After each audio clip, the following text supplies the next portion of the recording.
next section of our panel. We have with us several captains of industry from academia and the private sector who are responsible for not just understanding the way that technology is changing, but indeed creating that technology itself. So we now turn to three leading technologists who are going to share their views on what the future might hold, how large corporations can adapt to and take advantage of these changes, and what we as corporations in the private sector might be able to do to encourage the outcomes that we desire. So let's start with Professor Kaku. Professor Kaku, you've been a leading forecaster of technology for most of your career. What do you think about the digital revolution that we've seen so far? Where is it going, and how might it interact with other forms of technological revolution in science, such as biotechnology? Well, in the coming years, computer chips will cost as little as a penny. That's cheaper than garbage, cheaper than scrap paper. So computer chips will be everywhere and nowhere, including our contact lenses.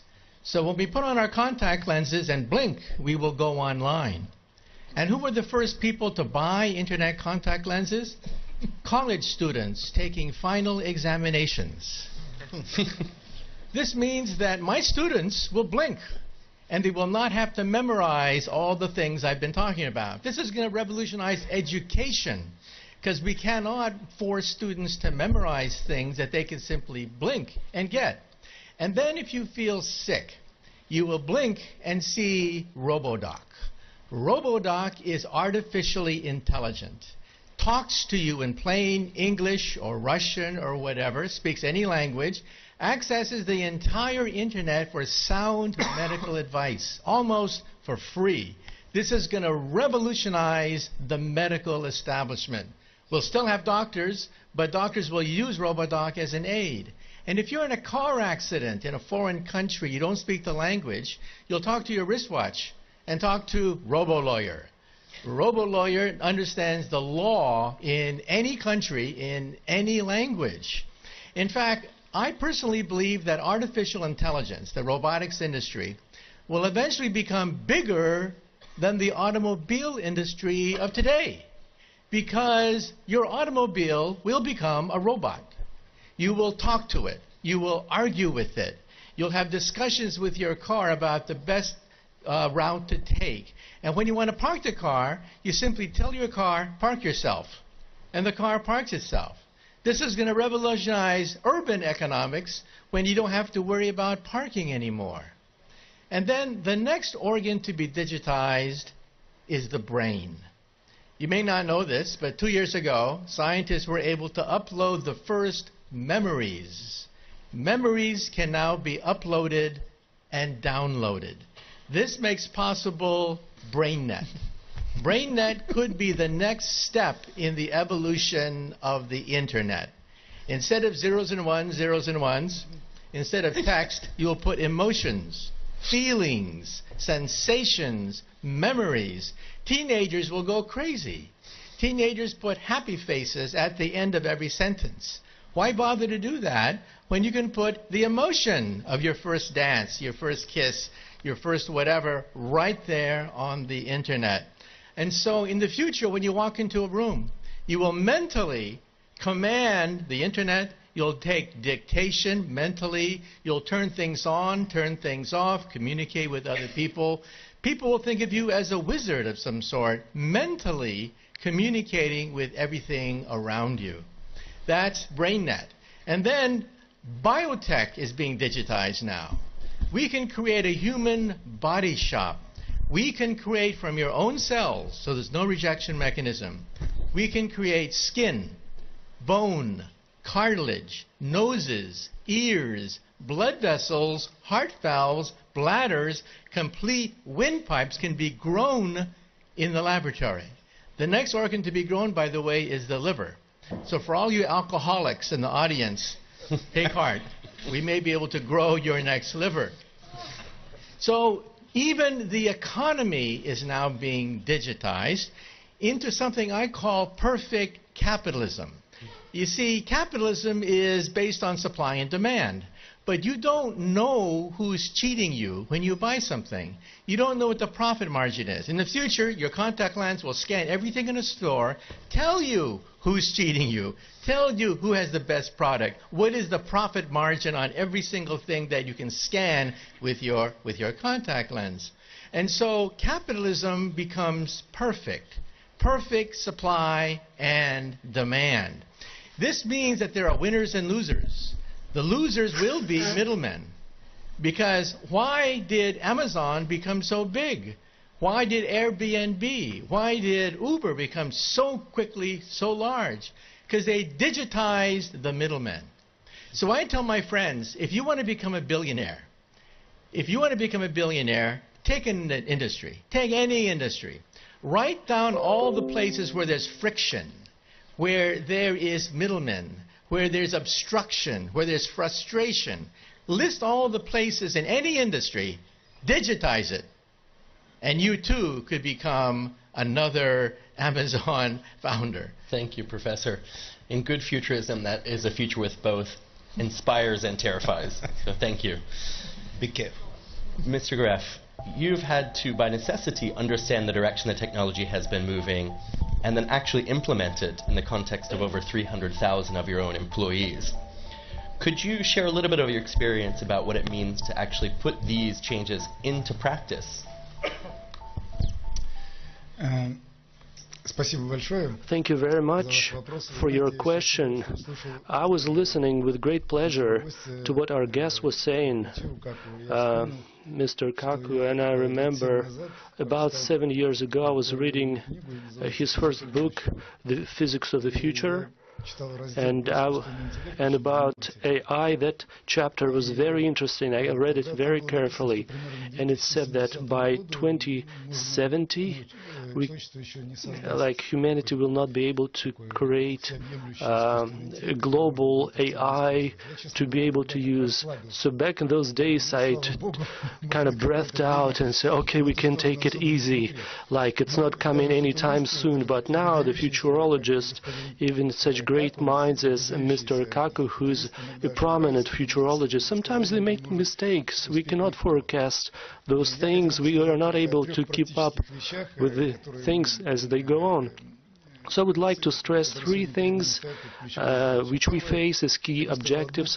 Number one, two technologies which we consider to be of great promise. Blockchain. This is a technology that can fully transform my sector where I work. It can drastically change it. If you look at it seriously, at the possible consequences from the use of this technology, so traditional banks probably will be gone because you can automate all processes, especially if you combine it with AI. And secondly, quantum computing. I know that Jack recently founded an association that supports quantum research, and in Russia we also work on creating such an association, and we also think it's a serious breakthrough technology which we should focus on. And speaking of applying technologies today, we have this mainstream technology as AI. So AI today is like electricity, like electric power a century ago. Yeah, like electricity a century ago.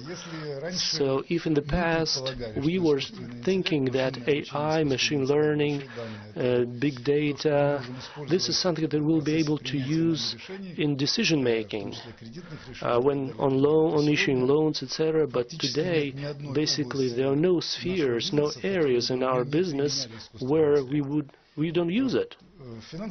In financial business, we have 5 main areas. So first thing, all things related to personal financial manager or advisory, so bots that provide financial advice. So when people have standard questions, so like via call center, etc. So that technology has a great future. So maybe 3-5 years down the road, it will be fully automated. There will be no people involved anymore because AI is learning on a daily basis. It becomes more careful in terms of providing answers sensors, etc. Second area, which we actually started to explore earlier, data-driven decision-making. So that's about making decision when it's based on the data, big data analytics. This is for issuing loans.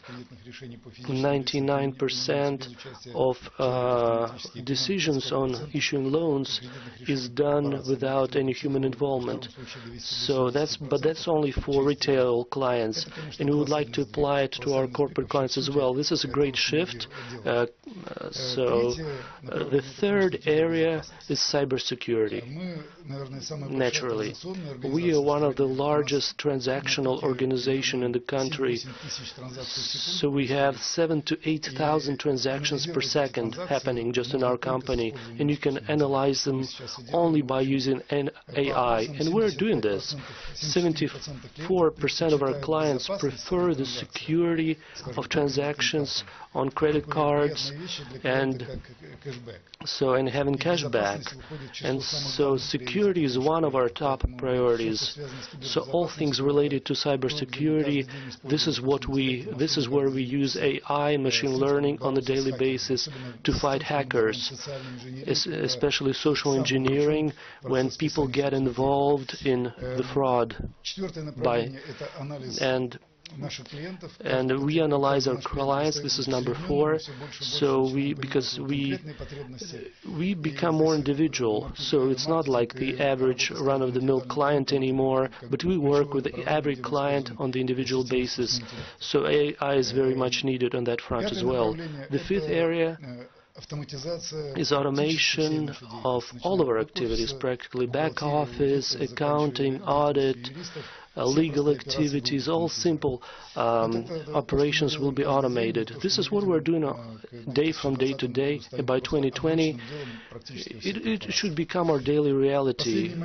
And the last thing, it's very important for us to get here together, country leaders, business leaders, and in the digital world it's impossible to advance without collaboration between government and businesses, because every step that we make, we face regulation, and we need to cooperate with the governments. And in Russia, thankfully, we see that the government pays a lot of attention to this area, especially since the program of digital economy has been adopted.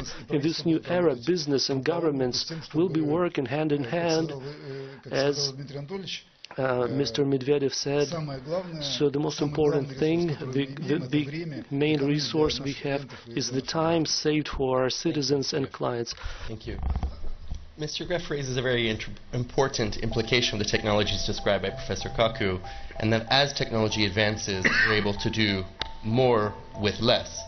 This is going to have a profound impact on the labor force and indeed replace potentially many, many jobs. If we could now hear your thoughts, Mr. Ma, on the impact of automation and technology on the labor force. Is this something people should be scared about, or is there opportunity for us all there? Yeah, thank you. I noticed a lot of people talking about the new technology is going to replace a lot of jobs, and people start to fear and worry. It is okay to worry, it is okay to fear, but do not worry too much and fear too much. And I never worry about the things the prime ministers worry about. I never worry about things the scientists worry about. I have enough headache, so I just worry about myself. To solve your own problem, think about your future, your business future, your career is probably more efficient. People worry about the future because they lack of confidence and lack of the imagination for the future. I think that we don't have solution for tomorrow, but there is solution for tomorrow. You don't have this solution, somebody has. Trust our young people, and trust the people. We got 7 billion people. They are smart enough. Our kids will be smart enough to solve all these problems. And the second thing is that in the past centuries, we make people like a machine, and in the future, especially today, we make machine like a people.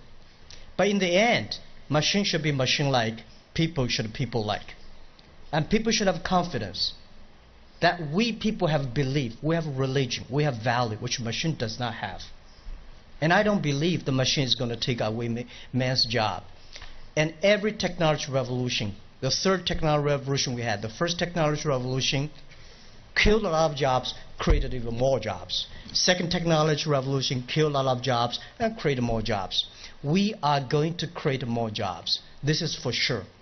And you have to worry about yourself. Don't worry about the other part of the prime minister, president. They can worry about it. The second thing is I believe that most of people, they see it and then believe it. Very few people, they believe it and then they see it. These are the people called leaders. So if you want to be successful, you want to be a billionaire, you have to believe it. And then you will see the future. So I think in the next 30 years, by the way, I don't think next 50 years, we should account for next 30 years. We don't have 50 years, only 30s. Next 30 years, internet is going to be as important as electricity. Internet is more important than oil. So I think internet, the DT technology, the digital technology, or what you call the data technology, is going to be the solution to solve the problem of inclusiveness, sustainable, and happy and healthy. I think today the world economy is facing the challenge of inclusiveness, right? The whole world globalization is controlled by 60,000 big companies. Most of the small, medium-sized companies, young people, they don't have the chance. But internet may be the solution. DT is the solution. 80% of the business in next 30 years will be on the internet. 80% of the business will be global. Whether you're a small business or big business, you have to be a globalized business company. So I think the world does not only need a G20, we need a G200. The world does not need a B220. We need a B200. And in the future, there will be no e-commerce. It's called e-business. Every business will be in the future. There will be no made in China, no made in America. There will be no made in Russia. It's made in internet. You might design here, manufacture, and sell there. So we have to think about. And people say manufacturing is going to make jobs. No, manufacturing is not going to create jobs. Manufacturing is going to be created by artificial intelligence, by machines. So service industry is going to make a lot of jobs. So these are the things that are going to happening, and I'm very optimistic. I think somebody will have the solution. The only thing I worry about is education. I agree with the Prime Minister. Education. We are okay. People sitting in this room, next 30 years, we are okay. But think about our kids. If we teach our kids the same way we taught in the last 100 years, our kids will have problems. So machine is going to be smarter than us, no matter what, right? You can never compete who's smart, just like you can never compete with a car who runs faster. Machine will be smarter. But if we teach our kids how to memorize, how to calculate faster, they are going to have no jobs. So how should we teach our kids? Thank you. We should teach the kids in a different way. And by the way, finally, to be successful, to teach our kids, we should teach our kids to learn to the EQ, IQ, and LQ. Thank you, Mr. Ma. And LQ is the Q of love. Thank you. Thank you. So we have time for one question which I'll ask all of you before we move to the next panel. It's quite clear that cooperation is extremely important in this context. Could you each just very briefly respond? What's the best way to facilitate cooperation moving forward? Very short answer, please. Yeah, cooperate with government. Government should not think about creating more rules and laws for business. Less laws and less rules. Mr. Graf. I think in this world, so we're not able to keep up with things. It's important for the government to lag a little bit behind. So they should lag a little bit behind to give more room for businesses and regulate it once if things are clear and understandable. So the government, like Jack said, you should have it in your imagination. They should have this idea before they start regulating. So they should get the understanding first. More imagination. Professor Kaku, what's the single most important thing we can do to facilitate cooperation? The tendency is to cut the pie thinner and thinner. You rob Peter to pay Paul, a zero-sum game. That's not how a physicist looks at the economy. We see a bigger pie.